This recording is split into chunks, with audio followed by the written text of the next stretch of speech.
एक बहुत ही शातिर किलर जो 200 से भी ज्यादा कत्ल करके पूरे अमेरिका में सनसनी मचा देता है और अपने खिलाफ एक भी सबूत नहीं छोड़ता। इस केस को सोल्व करने में कई ऑफिसर्स की नींद हराम हो जाती है। खूनी पकड़ा जाता है या नहीं, ये आपको मूवी देखकर पता चलेगा। कृपया एंड तक बने रहना।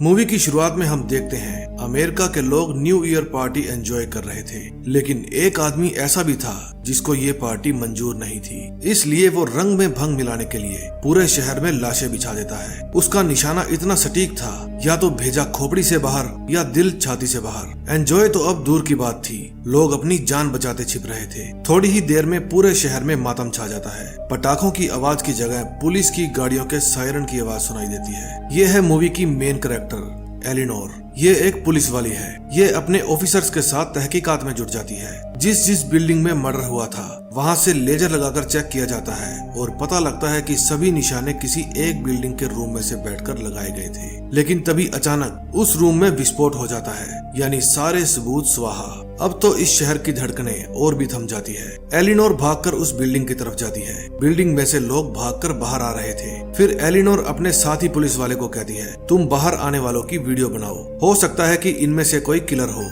इससे हमें उसे पकड़ने में मदद मिलेगी। फिर वो सीढ़ियों के रास्ते से बिल्डिंग के ऊपर जाती है। ऊपर चढ़ते चढ़ते वो थक जाती है और मास्क ना लगा होने के कारण उसे सांस लेने में परेशानी होती है। फिर उस रूम में जाकर वो ताजी हवा में सांस लेने की कोशिश करती है, लेकिन बेहोश हो जाती है। फिर FBI ऑफिसर जैक उसकी हेल्प करता है और उसे मास्क देता है। तभी वहाँ पर उन सब का सीनियर ऑफिसर लैंडमार्क आ जाता है। ये बंदा अपने काम को लेकर सीरियस था। वो टॉयलेट पोर्ट में से बाथरूम का सैंपल लेने को कहता है और एलिनोर को वहाँ से बाहर जाने के लिए कहता है। बाहर एक और ऑफिसर एलिनोर को डांटता है। वो कहता है कि तुम यहाँ पर बिना मास्क खुद का और हमारा समय बर्बाद करने के लिए आई हो। अगले दिन ऑफिस में मिस्टर लैंडमार्क अपने सभी साथियों को संबोधित करते हैं। अगले कुछ घंटों में आप सबके टेबल सही और फेक एविडेंस से भर जाएंगे, लेकिन आप लोगों को अपनी सूझबूझ से सही और गलत का फैसला करना होगा। कातिल बाहर आजाद घूम रहा है और उसने अपने खिलाफ एक भी सबूत नहीं छोड़ा। हो सकता है कि ये कोई आतंकवादी संगठन हो। अगर नहीं हुआ तो सभी संगठन इसको खुद में शामिल करने के लिए जुट जाएंगे। हो सकता है वो पागल हो, लेकिन इतने बड़े काम को अंजाम देना और एक भी सबूत ना छोड़ना किसी पागल का काम नहीं है। उसे किसी और धर्म के साथ मत जोड़ो। इसकी बजाय ये पता लगाओ कि कौन उससे प्यार करता है, किसने उसे गन चलानी सिखाई है और किसने उसे गन बेची है। मुझे पूरा विश्वास है वो हमारे हाथों से बच नहीं पाएगा। अगले सीन में हम देखते हैं कि एलिनोर किचन में थी। उसका साथी कहता है कि ये लोग इविल ही पैदा होते हैं। एलिनोर कहती है कि मेरा उसे देखने का नजरिया थोड़ा अलग है और तभी वहाँ पर लैंडमार्क आ जाता है। वो पुलिस वाले को बाहर भेजकर एलिनोर से उसका नजरिया पूछता है। एलिनोर कहती है कि वो आदमी विनाश की तलाश में नहीं बल्कि राहत की तलाश में आया था। वो ये काम फिर से करेगा क्योंकि उसे ऐसा करके अच्छा लगा। अगर अच्छा ना लगता तो वो 29 लोगों को नहीं मारता बल्कि 1-2 पर ही रुक जाता। फिर लैंडमार्क पूछता है उसने 50-60 लोगों को क्यों नहीं मारा।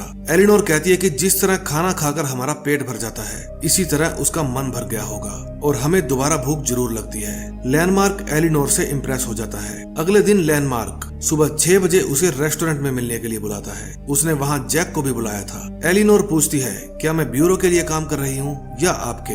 लैंडमार्क कहता है कि मेरे ऊपर सीनियर्स का बहुत ज्यादा प्रेशर है। कुछ लोग हैं जो मेरे ऊपर प्रेशर बनाए हुए हैं और मुझे काम करने की भी आजादी नहीं देते। मैं चाहता हूँ कि तुम दोनों को जो भी पता लगे सबसे पहले मुझे बताएं। फिलहाल तो मुझे आप लोगों से समझदार कोई नजर नहीं आ रहा। अगले दिन ऑफिस में सब लोग इस केस पर बातचीत करते हैं। लैंडमार्क कहता है कि हमें पिछले 6 महीने का डाटा इकट्ठा करना होगा। किसने उस बिल्डिंग में पेंट किया है, उस रूम के गेट पर कौन सी कंपनी का ताला लगा है, कौन वहाँ सर्विस बिल देने आता है और कौन कौन वहाँ रहता है, सबकी जांच करनी होगी। फिर जैक बताता है कि वहाँ केबल, वाईफाई, टेलीफोन कुछ भी नहीं है और लॉकडाउन में ही वहाँ के मालिक ने पेंट करवाया था। इंस्पेक्टर मार्केंट बताता है किलर के पास चाबियों का एक गुच्छा था क्योंकि लॉक के ऊपर हमें बहुत से स्क्रैच मिले हैं। गन की बुलेट से हमें ये अंदाजा हुआ है कि किलर के पास SM-21 स्नाइपर है। अगर ये गन हुई तो हमें एक और मुश्किल का सामना करना पड़ेगा। ये गन डेटाबेस से भी पुरानी है। पहले ये गन मिलिट्री में यूज होती थी। जब वेपन ज्यादा पुराने हो जाते थे तो उनमें से छांटकर खराब हालत वाले नष्ट कर दिए जाते थे और बाकी के स्थानीय कानून व्यवस्था के हवाले कर दिए जाते थे। लैंडमार्क कहता है कि किसी को भी कुछ भी पता चले तो सबसे पहले मुझे बताएं। वहाँ से जाने के बाद एलिनोर जैक से पूछती है कि लैंडमार्क किसी के साथ मिलकर काम क्यों नहीं करता। था। जैक बताता है कि हर ऑफिसर उसके काम का श्रेय खुद लेना चाहता है। फिर लैंडमार्क जैक और एलिनोर को मुर्दा कर ले जाता है और दोनों से उनकी राय पूछता है। जैक कहता है कि सभी निशाने सिर और छाती पर लगे हैं, ऐसा मैंने फौज में ही देखा है। हो सकता है कि वो कोई रिटायर फौजी हो। एलिनोर कहती है कि ये भी हो सकता है कि वो किसी फौजी द्वारा प्रशिक्षित हो। तभी उनके पास एक पुलिस वाला आता है और बताता है कि फ्रैंक को मुजरिम मिल गया है। फिर वे तीनों उस जगह पर जाते हैं। लैंडमार्क फ्रैंक से पूछता है, तुम बिना तहकीकात ऐसा कैसे कर सकते हो? फ्रैंक बताता है कि हमने जांच की है। उसने छोटी उम्र में ही स्कूल जाना छोड़ दिया था। उसने अपने अंकल से गन चलानी सीखी और इसके आईसिस के साथ भी संबंध पाए गए हैं। जब हमने इससे पूछताछ करने की कोशिश की तो उसने खुद को कमरे में बंद कर लिया और सभी को जान से मारने की धमकी देने लगा। और क्या सबूत चाहिए इसके खिलाफ? फिर जब पुलिस वाले उसे पकड़ने की कोशिश करते हैं तो वो खिड़की से कूदकर अपनी जान ले लेता है। लैंडमार्क फ्रैंक को कहता है, हथियार तो छोड़ो, तुम्हें एक गुलेल तक नहीं मिली। अब तुम कबूल कर लो कि तुमने एक बच्चे की जान ले ली है। फिर वे अपने ऑफिस में कुछ लोगों को बुलाते हैं ताकि उनसे कुछ पूछताछ कर सके, लेकिन उन सब से बातचीत करने पर इन्हें कुछ खास जानकारी नहीं मिली। लेकिन एलिनोर को पेंटर पर शक हो जाता है जो अपने बच्चे को लेकर आया था, लेकिन ये सब शक ही था, इसीलिए वो किसी को कुछ नहीं बताती। फिर एलिनोर अपने कंप्यूटर में बिल्डिंग की फुटेज देख रही थी। तभी उसके पास बाथरूम की फोरेंसिक रिपोर्ट आती है जो उन्होंने बिल्डिंग में से लिया था। लैंडमार्क उस समय फोन पर बात कर रहा था, इसलिए एलिनोर उसे नहीं बता पाती और अपने सबूतों में शामिल कर लेती है। फिर वहाँ पर लैंडमार्क आता है और कहता है कि तुम्हारे पास वो डिग्री नहीं है कि तुम ये लेटर पढ़ सको, और उसे डांट कर वहाँ से चला जाता है। फिर घर जाते समय लैंडमार्क एलिनोर को डिनर पर चलने के लिए कहता है और उसे अपने घर ले जाता है। घर पर वो उसे बताता है कि मैं जो भी महसूस करता हूँ मैं तुम्हें बता भी नहीं सकता। मेरे ऊपर बहुत ज्यादा प्रेशर है। हर ऑफिसर मेरी मेहनत पर खुद का लेबल चिपकाना चाहता है और अगर मैं मुजरिम को पकड़ने में फेल हुआ तो नाम सिर्फ मेरा बदनाम होगा। इसलिए अगर मैं तुम्हें गुस्से में डांट भी दूं तो प्लीज तुम दिल पर मत लेना। अगले सीन में हम देखते हैं कि मॉल के अंदर एक आदमी खुद के लिए कपड़े ट्राई कर रहा था। तभी कोई उसके कपड़े चुरा कर ले जाता है। फिर वो स्टाफ को शिकायत करता है। वो बदबूदार इंसान बाथरूम में जाकर खुद को ड्राई क्लीन करता है और इसकी हरकत को देखकर एक आदमी बाहर सफाई कर्मचारी को शिकायत करता है और कहता है कि इस तरह के आदमी मॉल में आए अच्छा नहीं लगता, हटाओ उसे। फिर 2 गार्ड्स उसे पकड़ने के लिए जाते हैं, लेकिन वो आदमी बाथरूम से निकलकर रेस्टोरेंट में पहुंच जाता है और किसी के बचे हुए खाने में से सब्जियां और नॉनवेज हटाकर खाने लगता है। तभी गार्ड्स उसे ढूंढते हुए वहां भी आ जाते हैं और उसे अपना बैग चेक कराने के लिए कहते हैं, लेकिन वो आदमी मॉल में भी तबाही मचा देता है। उस समय एलिनोर फायर आर्म शॉप पर छानबीन कर रही थी। वो बूढ़ा बताता है, मैंने अरसों से SM-21 राइफल नहीं देखी, लेकिन ये बहुत बढ़िया गन थी, लोड करने में भी आसान, इजी टू क्लीन और स्टैंडर्ड एमो, बिल्कुल 1853 में बने रॉयल एनफील्ड की तरह। फिर वो उसके सभी ग्राहकों की लिस्ट मांगती है। तभी उसके पास एक टेक्स्ट मैसेज आता है और उसे पता चलता है कि मॉल के अंदर एक बहुत बड़ी वारदात हुई है। जब एलिनोर वहां जाती है तो सभी ऑफिसर उस समय CCTV फुटेज देख रहे थे। उन्हें पता चलता है कि बाथरूम से बाहर आकर उसने अपनी शर्ट को डस्टबिन में डाला है। फिर जैक वहां जाता है तो पता चलता है कि इस घटना से थोड़ी देर पहले डस्टबिन को ट्रक में खाली कर दिया गया था। फिर लैंडमार्क एलिनोर और जैक को उस ट्रक के पीछे भेजता है। तभी वहां पर लैंडमार्क का सीनियर ऑफिसर नेथन आ जाता है और एलिनोर उसे कहती है कि आप अपनी दवाइयां ले लो, आपके ऊपर प्रेशर बढ़ने वाला है। फिर एलिनोर और जैक जंक यार्ड में जाते हैं और जहां वो ट्रक पलटा गया था उसके अंदर से किलर के कपड़े ढूंढने लगते हैं। उधर नेथन ने लैंडमार्क के ऊपर इतना प्रेशर बना दिया था कि उसकी तबीयत खराब हो जाती है। जैक और एलिनोर भी किलर के कपड़े ढूंढकर ले आए थे। फिर लैंडमार्क अपनी टीम से पूछता है, क्या किसी को कोई भी ऐसी दुकान मिली जहां से उसने हथियार खरीदे हों? फिर एलिनोर कहती है कि उसे हथियार विरासत में भी तो मिल सकते हैं। तभी जैक के मोबाइल पर उन कपड़ों की रिपोर्ट आ जाती है जिसमें लिखा था कि उसकी शर्ट पर डैंड्रफ जैसी कोई चीज पाई गई है, लेकिन वो डैंड्रफ नहीं है। ये उन लोगों के दिखाई देती है जिनके सिर के ऊपर गहरी चोट लगी हो। तभी वहां पर एक जिम्मेदार आदमी का फोन आता है। वो उन लोगों पर हुए हमले की जिम्मेदारी लेता है और कहता है कि मैं अकेला ही नहीं हूँ, और भी हैं, अगली बारी तुम सबकी होगी। फिर जैक बताता है कि हमने उसका फोन टैप कर लिया है। फिर पूरी टीम हेलीकॉप्टर में बैठकर उन्हें पकड़ने के लिए जाती है। एलिनोर लैंडमार्क को कहती है, मुझे ये किलर नहीं लगते, अगर मैं होती तो ऐसा बिल्कुल नहीं करती। लैंडमार्क कहता है कि मुझे जैसे ऑर्डर मिले हैं मैं वैसा ही कर रहा हूँ और तुम भी आदेशों का पालन करो। फिर उन गुंडों की कार एक गैस स्टेशन पर बने स्टोर पर रुकती है वहाँ एक और वैन आती है। लैंडमार्क अपनी टीम के साथ उस कार में बैठा था। फिर 4 आदमी निकलकर स्टोर में जाते हैं। एलिनोर और जैक उनके पीछे पीछे अंदर जाते हैं और जितने भी लोग वहाँ पर मौजूद थे उन सबको बाहर भेजते हैं। उन गुंडों को इन पर शक हो जाता है और आपस में गोलीबारी शुरू हो जाती है। गोलीबारी में एक पुलिस ऑफिसर और 3 गुंडे मारे जाते हैं, लेकिन चौथा बदमाश कहता है कि हमने तो सिर्फ मजाक किया था, जो हमें बहुत महंगा पड़ गया। अगले दिन लैंडमार्क से इसका जवाब मांगा जाता है। वो कहता है कि हम सिर्फ उन्हें पकड़ने के लिए गए थे, लेकिन उन्होंने पहले गोलीबारी शुरू कर दी। लैंडमार्क ने अपनी पूरी सफाई दी, लेकिन फिर भी उसको सस्पेंड कर दिया गया। उस रात एलिनोर, जैक और लैंडमार्क खूब शराब पीते हैं और लैंडमार्क के साथ जो भी हुआ उसके लिए उससे खेद प्रकट करते हैं। लैंडमार्क कहता है कि उन्होंने मुझे यूज किया। बड़े अफसर हमेशा यही तो करते हैं, अपने से छोटों को यूज करो और मक्खी की तरह निकाल कर बाहर फेंक दो। लैंडमार्क की 30 साल की नौकरी का आज उसे इनाम मिल गया था। आज जो कुछ भी हुआ उसने एलिनोर के दिमाग पर गहरा असर डाला। वो एक पल के लिए भी अपने दिमाग को आराम नहीं दे पाई और अपने ही बिहाफ पर एक आदमी के पास जांच करने के लिए पहुंच गई।